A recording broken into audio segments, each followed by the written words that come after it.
Selamat siang. Di video kali ini, kita akan membahas mengenai gelombang berdiri untuk medan listrik. Selamat menyaksikan. Gelombang berdiri ini terjadi jika medium 2 merupakan konduktor sempurna. Kalau kita lihat, jika medium tersebut merupakan konduktor sempurna, maka impedansi intrinsik dari medium kedua besarnya adalah 0. Jika eta 2 sama dengan 0, apa akibatnya dengan apa pengaruhnya terhadap nilai koefisien refleksi dan juga koefisien transmisi.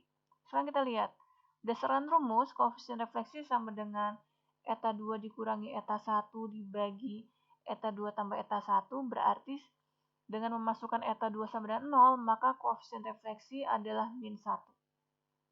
Yang artinya, harga amplitudo gelombang pantul sama dengan minus amplitudo gelombang datang.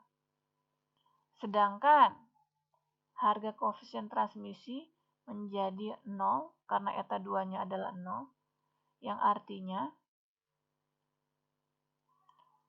tidak ada gelombang yang diteruskan. Sehingga kalau tadi kita lihat, kalau ada gelombang yang merambat ke arah perbatasan, maka gelombang itu langsung dipantulkan tanpa ada gelombang yang diteruskan. Sekarang kita ingin menghitung persamaan gelombang total pada medium 1. Pada medium 1 terdapat E yang datang dan juga E yang dipantulkan. Sehingga E total di medium 1 sama dengan EI tambah ER, di mana EI adalah persamaan seperti kita lihat di sini, ditambah ER persamaannya adalah yang kita lihat di sini.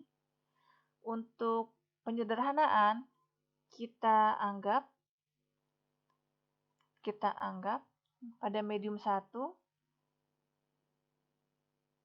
harga konduktivitasnya adalah 0, dengan kata lain tidak meredam, sehingga persamaan EM1 plus dikalikan E pangkat minus gamma 1Z dan bla bla bla ini bisa kita ubah menjadi EI tambah ER pada kondisi tidak meredam, sehingga menjadi EM1 plus dikalikan E pangkat minus J beta 1Z untuk gelombang datang, ditambah EM1 minus dikalikan E pangkat plus J beta 1Z untuk gelombang yang diteruskan.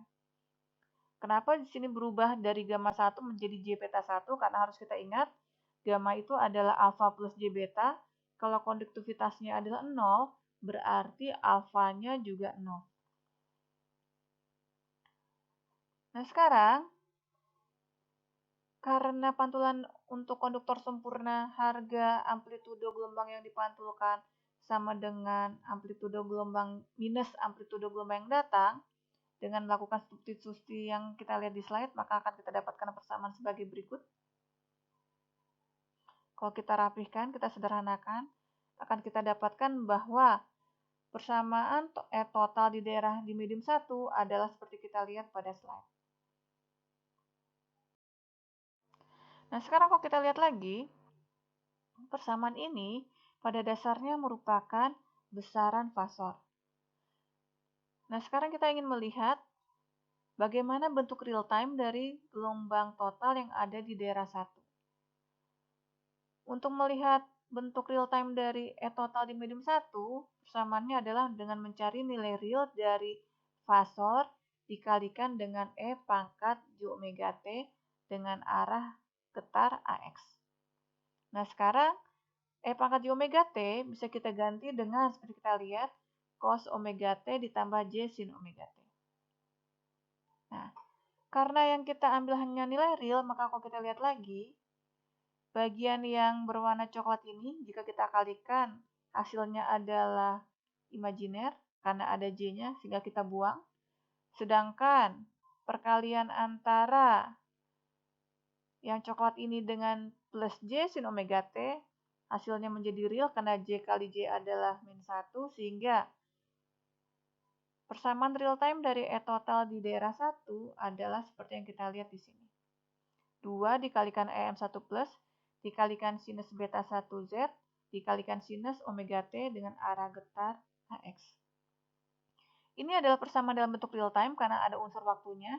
Dan kalau kita bandingkan dengan persamaan gelombang datang, seperti kita lihat di bawah, di sini kita lihat ada perbedaan yang mendasar, yaitu pada persamaan gelombang total ini, kita lihat parameter ruang yaitu Z dan parameter waktu yaitu T tidak saling berhubungan.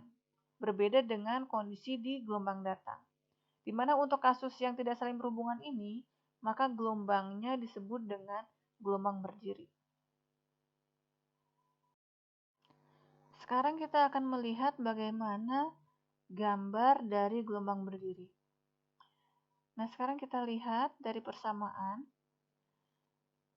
Pada saat posisi Z sama dengan 0, maka harga E total sama dengan 0, karena sinus beta kali Z atau beta sinus dari 0 adalah 0, sehingga di titik sini, di perbatasan, harga E selalu 0. Nah, sekarang kita lihat lagi, nilai maksimum dari E total di medium 1, nilai maksimumnya adalah 2M1+, berarti kalau kita gambarkan di sini, nilai maksimum adalah 2M1+, dan untuk bagian bawahnya adalah minus 2M1+. Nah, sekarang kita lihat lagi. Mari kita perhatikan besaran sinus beta 1Z. Untuk Z sama dengan lambda 1/2, maka dengan menggantikan beta 1 dengan 2V per lambda 1, maka akan kita dapatkan pada saat Z sama dengan lambda 1/2, harga sinus beta 1Z adalah 0. Juga pada saat Z sama dengan 3 lambda 1/2, maka harga E totalnya juga adalah 0. Pada saat Z sama dengan 5 lambda 1/2, harga E totalnya juga sama dengan 0, dan selanjutnya. Nah, sekarang kita ingin melihat bagaimana gambar gelombang pada saat omega T sama dengan 0. Pada saat omega T sama dengan 0, maka gelombangnya adalah merupakan garis lurus saja, dengan kata lain tidak ada gelombang, seperti yang kita lihat di gambar sini, adalah garis lurus yang berwarna merah. Pada saat omega T meningkat menjadi V/4, gelombangnya adalah berwarna kuning. Pada saat omega T-nya bertambah menjadi V/2, gelombangnya berwarna biru. Pada saat omega T-nya bertambah menjadi 3V/4, gelombangnya turun lagi menjadi yang berwarna kuning. Pada saat omega T-nya adalah V, gelombangnya turun lagi menjadi yang berwarna merah. Pada saat gelombangnya omega T-nya bertambah menjadi 5V/4, gelombang yang berwarna hijau. Dan pada saat omega T menjadi 3V/2, gelombang yang berwarna ungu. Dan inilah adalah yang disebut dengan gelombang berdiri, di mana pada gelombang berdiri ada titik yang selalu 0 yang disebut sebagai simpul, dan ada daerah di mana Z itu selalu maksimum, dan di sini yang disebut dengan perut. Jadi pada gelombang berdiri ada daerah simpul dan ada daerah perut. Nah, sekarang pertanyaan berikutnya adalah mengapa dikatakan disebut sebagai gelombang berdiri? Nah, sekarang itu bisa kita lihat dengan posisi gelombang pada posisi puncak gelombang pada saat waktunya bertambah. Sekarang perhatikan di titik sini. Pada saat omega T-nya sama dengan 0, posisi gelombang ada di bawah sini, ada tepat di sumbu Z. Dan pada saat omega T-nya meningkat, posisi puncak akan berubah seperti yang kita lihat pada animasi berikut. Perhatikan dengan baik. Puncak akan naik turun saja, tapi posisinya tidak berubah. Oleh karena itu, dikatakan sebagai gelombang berdiri. Sekian mengenai gelombang berdiri medan listrik, dan untuk materi selanjutnya kita akan melihat mengenai gelombang berdiri medan magnet. Terima kasih.